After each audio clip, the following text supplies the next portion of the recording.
Salut tout le monde, je vous retrouve aujourd'hui pour qu'on débriefe ensemble la 10e étape du Tour d'Espagne 2024 qui s'est conclue aujourd'hui. Une deuxième étape qui arrivait à Bayona après la journée de repos de la veille. On ne savait pas trop ce que ça allait donner aujourd'hui. Est-ce que ça allait être une échappée qui allait pouvoir se disputer la victoire à Bayona? Est-ce que ça allait être les favoris qui allaient contrôler l'échappée pour se faire la guerre dans la dernière bosse? Est-ce qu'on allait avoir un sprint? Ça, il y avait très peu de chance, mais sait-on jamais. Et au final, c'est la première option qui s'est produite. C'est une échappée qui est allée au bout. Ça a lutté très fort toute la journée pour essayer d'intégrer l'échappée dans la première difficulté d'abord, et finalement c'est un groupe de 5 qui s'est dégagé au fur et à mesure des différentes offensives de l'ensemble des coureurs de cette Vuelta. Un groupe de 5 composé de Wout van Aert, oui, de la Visma Leasebike, déjà 2 étapes sur le Tour d'Espagne, de Marc Soler pour eux, qui était mon favori de la journée, c'était mon prono du jour, de Quentin Paché pour la Groupama, unique coureur français qui composera l'échappée, de William Le Serre, le petit grimpeur de poche de la Soudal, et de Juri Hollmann, le costaud de l'Alpecin de Koninck. Ce groupe va se détacher et va prendre de plus en plus d'avance au fur et à mesure que la course va se rapprocher de la ligne d'arrivée à Bayona. Et à une cinquantaine de kilomètres de l'arrivée, il n'y a plus trop de doute que c'est ces 5 hommes qui vont aller se disputer la victoire à Bayona. Le peloton derrière contrôlé par Decathlon se désintéresse de la victoire du jour. Les kilomètres défilent jusqu'à l'amorce de la dernière difficulté de la journée. On s'attend à ce moment-là à un duel Marc Soler au bout de Van Aert.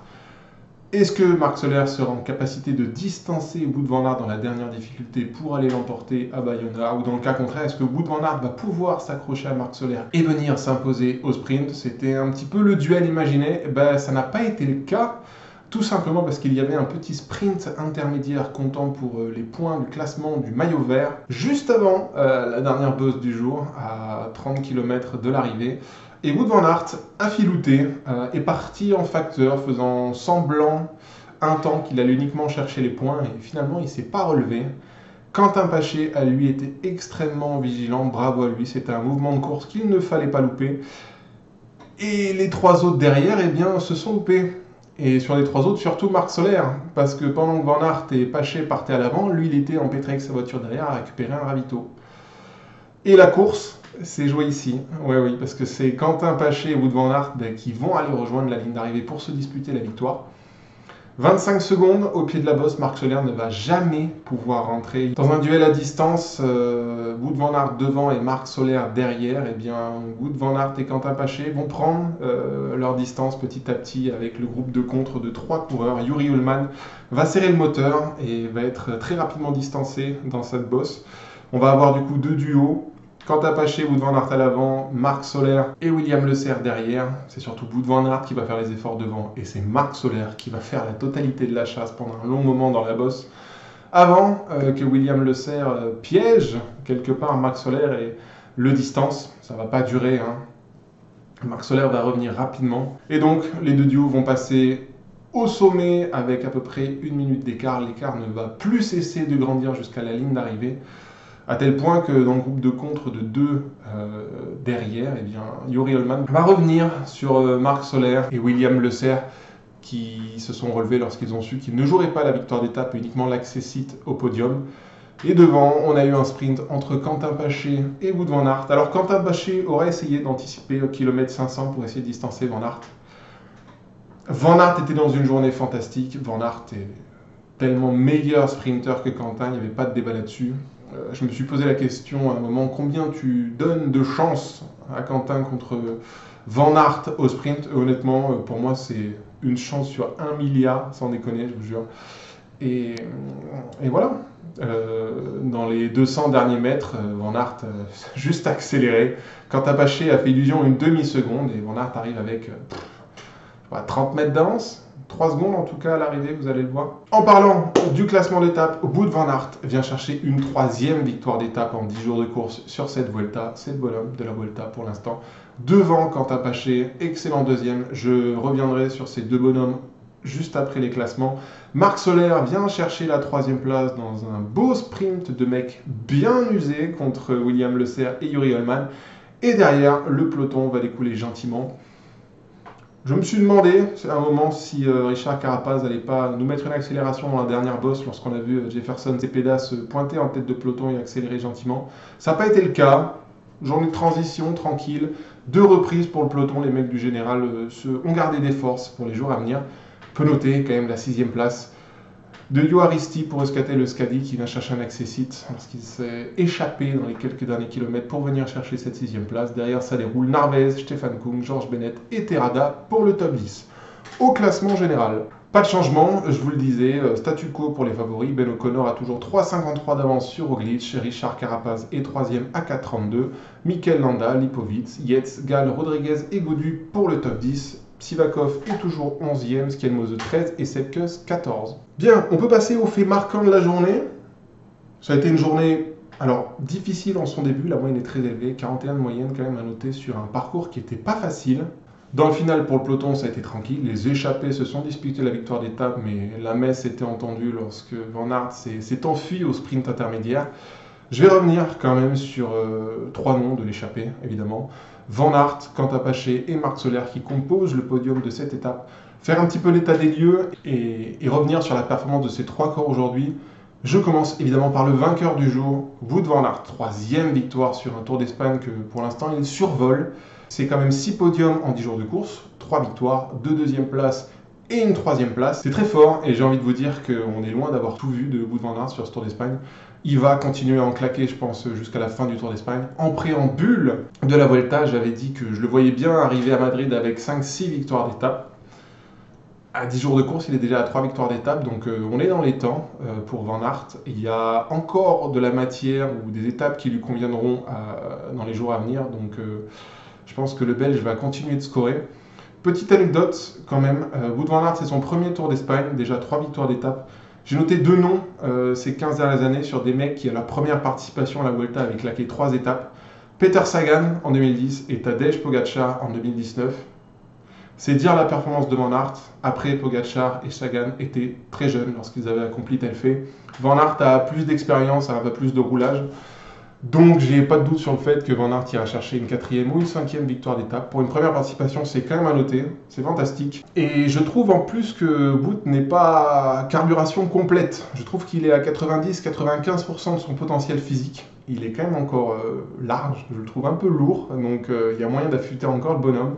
Ça promet pour la fin de saison, notamment au championnat du monde. On y reviendra un peu plus tard. Mais voilà, Wout van Aert, c'est vraiment le mec de ce Tour d'Espagne. Il fait le spectacle, il ne gagne pas que des sprints et roule fort en chrono, il peut aller dans l'échappée et nous claquer des victoires comme ça. Ça a été une très belle journée. Et Van Aert en est l'artiste majeur. Quant à Paché, 2e, je vais revenir sur la performance du Français. Il a fait une super course, honnêtement, c'est un mec qui n'a jamais gagné de victoire professionnelle. Il fallait être très vigilant lorsque Wout van Aert a piégé tous ses adversaires directs au sprint intermédiaire. À ce moment-là, il fallait rentrer parce que Van Aert a émis de sacrés watts et Quentin a su rentrer. La suite, ça a été plus difficile. Dans la bosse, il a quand même bien serré les dents pour accrocher le rythme du Belge. Et à l'arrivée, au sprint, il y avait vraiment, comme je vous le disais, une chance sur 1 milliard pour pouvoir battre Van Aert. Il a fait un petit effort au kilomètre 500, histoire de dire, j'aurais essayé, mais je pense que pour tout le monde, la messe était entendue. Une fois que Paché et Van Aert s'étaient isolés devant, les qualités physiques et le palmarès de l'un et de l'autre parlent d'eux-mêmes. Je veux dire, il n'y a pas grand-chose à faire pour Quentin. Je pense qu'il vient chercher le meilleur résultat qu'il pouvait obtenir de cette échappée. C'est une belle 2e place qu'il acquiert ici à Bayona. Voilà, il va falloir que Quentin reparte à l'attaque dans les jours à venir parce qu'il a de bonnes jambes. Le Graal, une victoire d'étape, est-ce que ça va être possible? C'est difficile, je pense qu'il va falloir qu'il s'impose en solitaire pour aller en chercher une. Et il n'y aura pas beaucoup d'occasions. Donc peut-être déjà la meilleure performance de Quentin Paché sur cette Vuelta. Mais une belle journée à l'avant et il a pris pas mal d'XP. Il a pris beaucoup d'expérience aujourd'hui parce que peu de gens peuvent dire qu'ils ont lutté contre Van Aert pour une victoire d'étape. Donc bravo à Quentin Paché, bien sûr, et un bon résultat pour la Groupama de façon générale. Et 3e point, pour Marc Soler, qui s'est fait piéger bêtement au sprint intermédiaire. J'y reviens pas, il n'y avait pas grand-chose à faire, c'est un fait de course, ça arrive à tout le monde. Il n'a pas été le seul à être piégé, d'ailleurs William Le Serre et Yuri Ullmann ont aussi été piégés par l'action de Van Aert et de Quentin Paché. Maintenant, pour Marc Soler, j'ai quand même l'impression que la forme est déclinante. Il a fait un très gros Tour de France il y a quelques semaines en soutien de Tadej Pogačar, d'Adam Yates et de Joao Almeida. Et je trouve qu'il commence un petit peu à serrer le moteur sur ce Tour d'Espagne. Il a fait encore, il y a 48 heures, sur l'étape de dimanche où son coéquipier Adam Yates a gagné l'étape, il a fait une très très grosse journée. Je veux noter cette impression que Marc Soler décline gentiment parce que je pense que l'ensemble des mecs qui ont fait un gros Tour de France vont, à l'image de Marc Soler, décliner au fur et à mesure de la Volta. C'est difficile là quand même d'enchaîner. 3 semaines de Tour, 4 semaines de récup, 3 semaines de Vuelta. Le corps, je pense, commence à décliner gentiment. On l'a vu dans la dernière bourse, Marc Soler n'était pas très à l'aise, venant même à se faire distancer un temps par William Le Serre. Alors oui, c'est vrai, c'était Van Aert devant, mais je pense que sur les valeurs intrinsèques, Marc Soler est un bien meilleur grimpeur que Wout van Aert, même si Wout van Aert se défend extrêmement bien dans ce domaine. Donc voilà, troisième Marc Soler, je pense qu'au vu de la condition, le meilleur résultat qu'il pouvait obtenir, c'était deuxième. On a Wout van Aert qui est en forme ascendante et on a Marc Soler qui est en condition descendante. C'était effectivement Marc Soler, mon prono du jour. Bon bah écoutez, je suis passé à côté. Est-ce qu'il aura d'autres occasions? Ça va être compliqué. Après, ça reste Marc Soler. Je ne serais pas surpris qu'il claque une étape d'ici la fin du Tour d'Espagne, mais il va avoir du boulot pour Adam Yates dans les semaines à venir. Et il faut que Marc Soler préserve son capital énergie parce qu'on l'a senti aujourd'hui que ça commençait à gentiment décliner pour l'Espagnol. On passe aux étapes de demain et d'après-demain. Je ne pourrai vous faire le débrief que dans 48 heures. Donc, je vous parle de l'étape 11 et 12 de demain et d'après-demain. Demain, une étape qui ressemble beaucoup à celle d'aujourd'hui, 166 km. Alors les bosses sont moins longues qu'aujourd'hui, en revanche elles sont beaucoup plus pentues. Ça fera pas sprint à l'arrivée, je pense, ça sera ou échappé ou les mecs du général qui se disputeront la victoire d'étape. Je crois quand même beaucoup plus à une échappée, contrairement à aujourd'hui. Et j'ai envie de vous dire que le potentiel vainqueur de demain est peut-être encore Wout van Aert. Alors ça va dépendre du nombre d'échappées demain. S'il y a une petite échappée à l'image d'aujourd'hui, je pense que Van Aert n'aura pas de difficulté à contrôler les différents mecs, les différents adversaires directs contre qui il devra lutter pour la victoire d'étape. En revanche, si c'est un groupe plus fourni, de 15 à 20, voire 25 coureurs, alors là, bon courage pour pouvoir définir le vainqueur de l'étape de demain. C'est le genre d'étape où n'importe quel coureur pourrait être amené à surprendre dans la dernière bosse. Si une échappée conséquente s'y présente, derrière ça peut se regarder. Donc ça va être plaisant à regarder si c'est une échappée qui joue la victoire. Si c'est les mecs du général, et j'y crois pas trop, eh bien on va avoir une dernière ascension assez spectaculaire. Il est fort probable que même si l'échappée se joue la victoire demain, et bien que derrière, dans le groupe maillot rouge, eh bien, ça tente de créer des différences. À ce moment-là, je pense à la Primoz Roglic et Richard Carapaz. Carapaz qui a sorti le bout de son nez gentiment aujourd'hui pour prendre un petit peu la température de ses adversaires. Je pense que demain, il tentera. Donc, à voir ce que ça donnera. Mais j'ai tendance à vous dire échappée pour demain. À ce moment-là, Wout van Aert, s'il arrive à intégrer l'échappée et qu'il n'y a pas trop de monde, et bien sinon, ça sera au plus malin, plus qu'au plus fort, je pense. Et pour l'étape de jeudi, l'étape 12, qui arrivera à l'Estación de Montaña de Manzaneda. 137 km, une étape très courte, une étape bien cabossée. Le dernier col est pas très dur, en revanche, on peut noter que les 3 derniers kilomètres sont bien costauds. Ça pourra bagarrer chez les favoris dans les ultimes kilomètres de cette étape, pas avant, je pense. À l'image de demain, les mecs testeront les jambes gentiment, il n'y aura pas de quoi faire de grands écarts. Alors j'ai tendance à vous dire que c'est l'échappée qui jouera la victoire jeudi. Au jeu des côtes, j'ai envie de jouer Isaac Del Toro sur l'étape de jeudi. Ouais, je suis joueur. Si demain je vous dis Wout van Aert, s'il arrive à intégrer l'échappée, eh bien pour après-demain, j'ai envie de vous dire Isaac Del Toro. Ouais, en échappée, ça me paraît pas mal. Allez, c'est tout pour moi. C'était le débrief de la 10e étape du Tour d'Espagne qui s'est conclu tout à l'heure. Je vous retrouve moi jeudi pour débriefer étape 11 et 12 où je vois 2 échappées se disputer la victoire à chaque fois.